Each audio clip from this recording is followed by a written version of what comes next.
Now that's still a little bit too wide for a spout, so I'm going to collar that up, just like this. I'm going to speed the wheel up.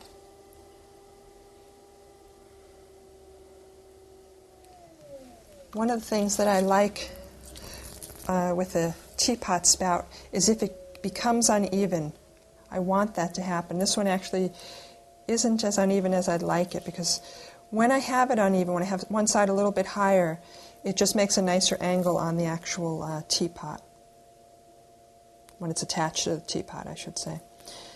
I am almost set, except that I want to give this a surface that matches my teapot, and the way I'm going to give it that surface is by using the same rib tool that I used on my teapot.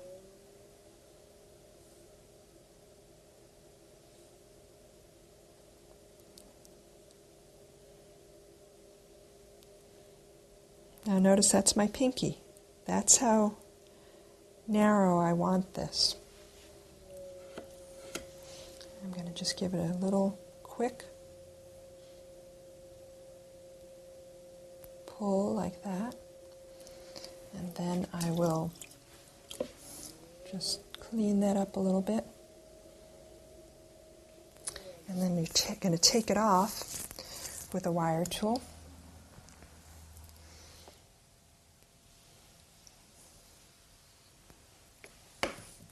And this is what the bottom will look like.